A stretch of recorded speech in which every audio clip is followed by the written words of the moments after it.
kun mä sain ajokortin, mä ostin heti pakettiauton, koska silloin mä jo kuljetin tämän kaltaista roinaa. Ja mun ensimmäinen pakettiautoni se oli meidän bändin käytössä silloin. Se oli Bedford Blitz Deluxe, joka sai meiltä lisänimen Platz. Siis Bedford Blitz Deluxe Platz. Siitä autosta ei sen enempää. Sitten mulla on ollut tilapäinen mielenhäiriö. Vuonna 1989 mä oon ostanut uuden auton. Kävelin autokauppaan, mun pikkuvelini kaveri oli autokaupassa, Hemmingin Juha Seinäjoella. Ja se sai mut ylipuhuttua ostamaan uuden Hiasen vuonna 1989.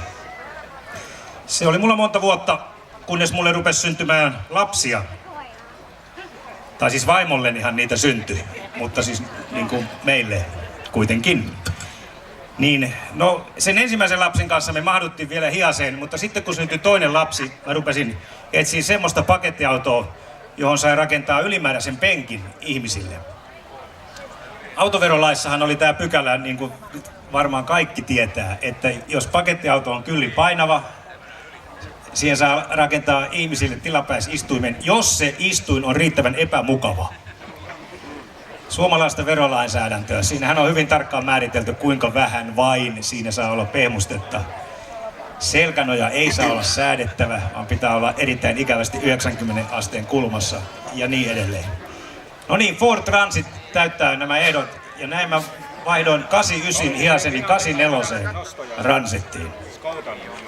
Ja kaverit piti mua kahjona, ne sanoi, että auto pitäisi vaihtaa uudempaa, mutta mä olin todella tyytyväinen ja rupesin kirjoittamaan laulua hienosta autostani ja tein siitä levyn ja tapahtui ihme. Mun kirjoittama laulu alkoi soida radiossa. Mä olin todella hämmästynyt, koska mä olin vasta 30 vuotta ollut muusikko. Ja nyt jo tuli radiohitti. Transit-mies. Tää soi 650 kertaa vuonna 2008 tää laulu, kun se julkaistiin. Niitä 84 mulla oli yhteensä 2 eri autoa. 3 vuotta sitten mä myin sen, mistä se laulu kertoo ja minkä kuva on siinä levyn kannessa. Nimittäin mä oon ruvennut harrastamaan uudestaan nuoruuteni rakasta urheilulajia seiväshyppyä. Ja nyt mulla tuli olkapäät siitä hommasta niin kipeäksi, että mä ymmärsin, että mulla on 2 vaihtoehtoa. Mun on joko lopetettava seiväshyppy jo toisen kerran elämässäni, tai mun on saatava auto, jossa on ohjaustehosti. Ja toi on ensimmäinen vuosimalli, 89. Se on ensimmäinen Transitin vuosimalli, missä on ohjaustehostin. Mä olin jälleen kerran puulla päähän lyöty, kun mä kokeilin tämmöstäkö onkin nykyaikana. Ei saatu olkapäähän, kun kääntää rattia. Todella ihmeellistä. Selvä. Transit-mies. Lauletaanpas se.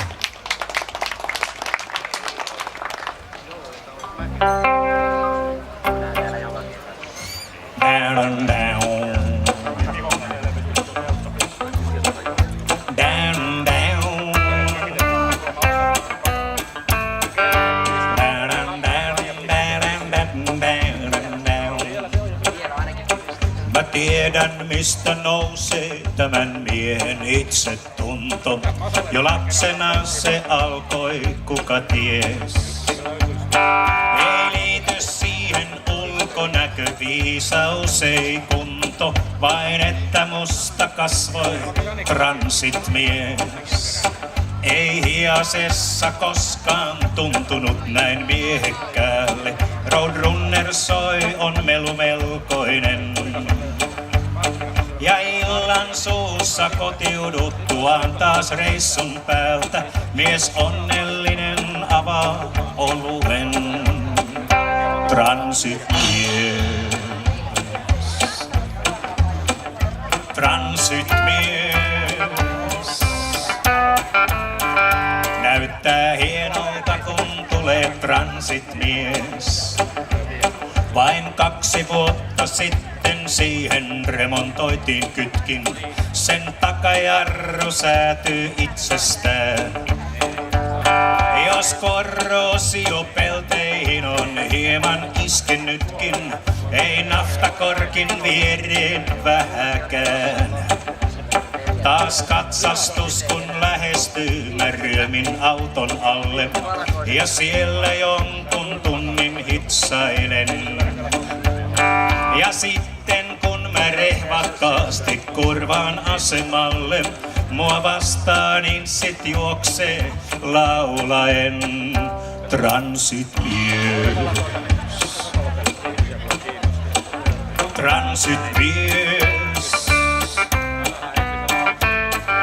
näyttää hienolta kun tulee transitmies.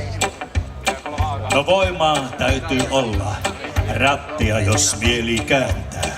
Ei haittaa sitä, kellä voimaa on.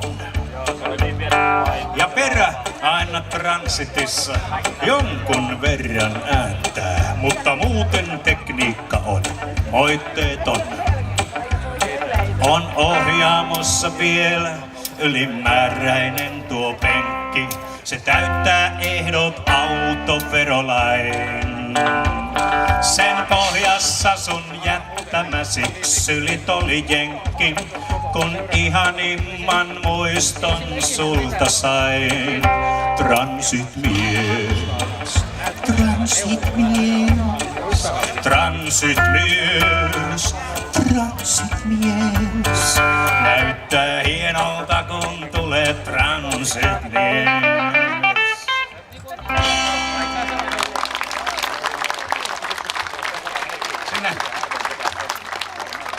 Siinä levyllähän on semmoinen eroottinen naiskuoro.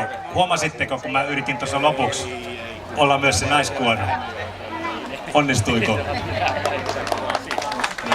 En ollut naiskuoro, mutta olinko kuitenkin eroottinen? Mahtavaa. Mun transittini on tänään myytävänä huutokaupassa.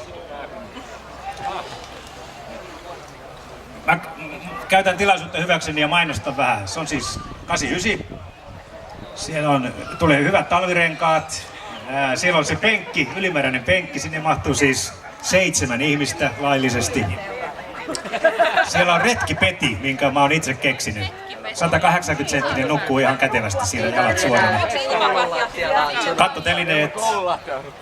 Sitten puhumattakaan itse auto on ihan loistavassa kunnossa. Kaikki osat vaihdettu. Ei vaan. Ei ole vaihdettu kaikkia, mutta nyt tässä viimeisen vuoden sisään niin kardaaniakseli 2 kertaa ja vaihdelaatikko kerran. Siinä on viimeisimmät tämmöiset isot remontit. Muuten ei ole muuten ollutkaan 3 vuoteen, että niitä on nyt sitten varmaan luvassa kohta. No niin, alan asiantuntijat osaa arvioida sen arvon. Se on huutokaupassa tänään.